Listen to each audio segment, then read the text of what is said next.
My name is Ethan Feinschreiber, and I have a passion for educating the world about snakes.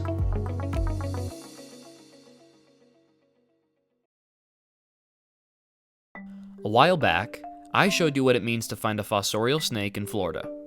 Given that Florida has a rich ecosystem both above ground and underground, it's no surprise that we've barely scratched the surface on finding all of Florida's underground dwelling snakes.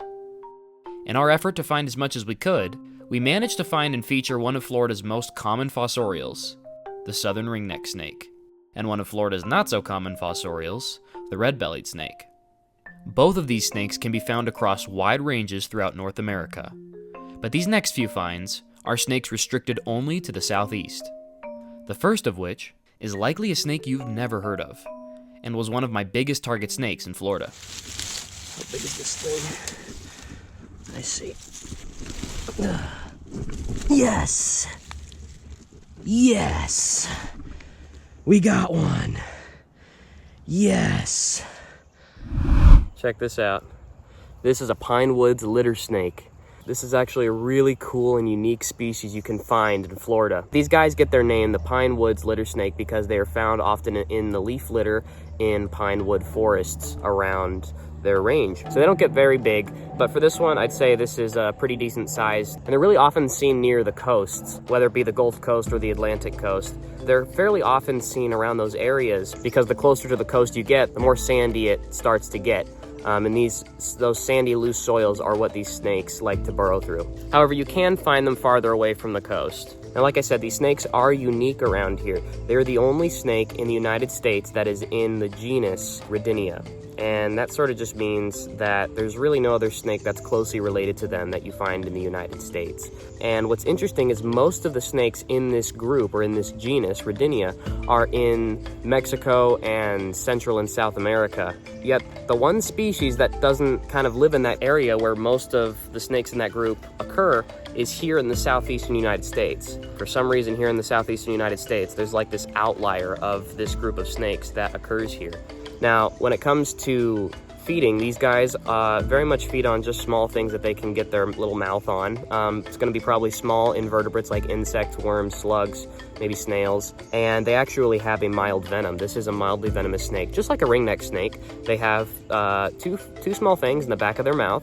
Instead of biting down and injecting venom, they bite down, they start chewing, and it kind of works the venom into their saliva and eventually into its prey. Like I said, it's a mild venom, so if this snake were to bite me, it would probably cause no reaction because their head is so small, and they would probably have very small teeth that would not be able to do much to me. Another thing I noticed about this snake is that it has round pupils. Round pupils often tell people that it is a snake that comes out during the day, and maybe that's the case with this snake.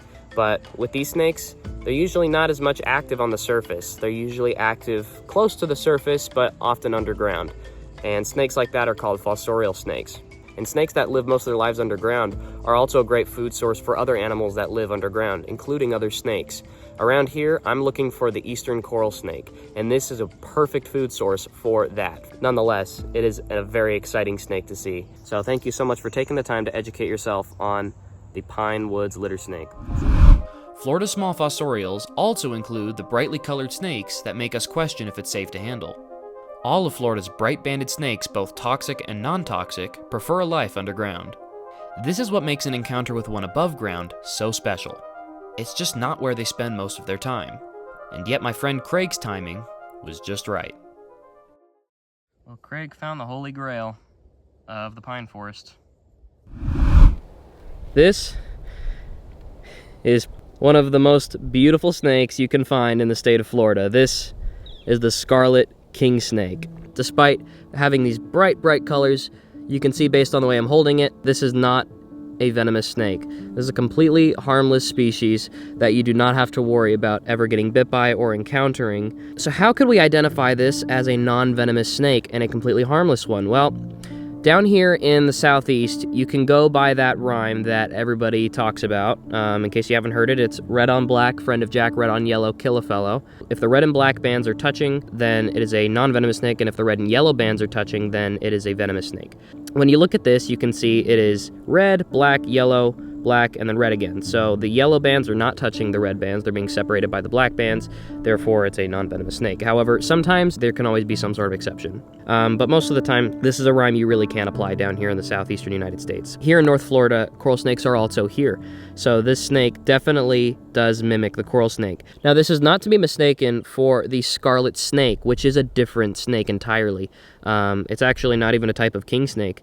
So Craig was the one who spotted this snake, and it was actually out on the crawl during the day. Normally, snakes that live a lot of their lives underground, like these, actually will come out at night if they're going to be out on the surface of the ground. However, it is a cloudy day right now, and we did have some rain push through last night, which can influence these snakes to come out onto the surface later on, either to get a drink of water or because the rain that pushed through was so strong that they got flushed out of their burrows. I don't think that was what happened last night. I think the snake is just out on the crawl to see what sort of lizards it maybe can eat. Now, of course, being a type of king snake, they eat other snakes, likely smaller species that also live under the ground, like earth snakes, ringnecks, worm snakes, red-bellied snakes, but I'm sure skinks and lizard eggs are things that this snake would eat. So lastly, does the scarlet king snake make a good pet? And honestly, I'm going to say it probably does.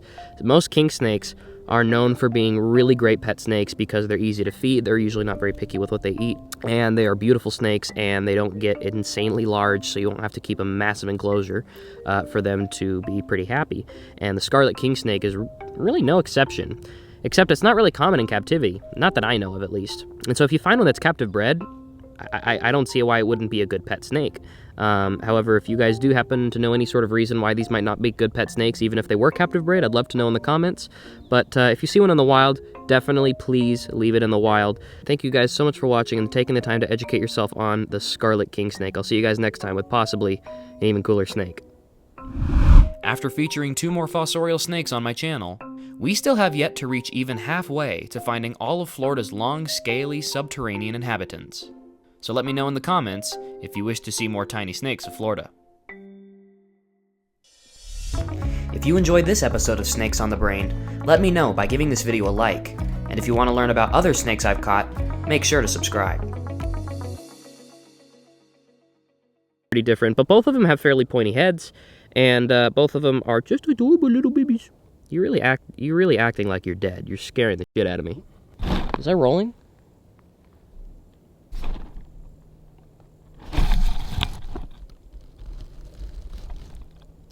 Is that a 1 or a 0?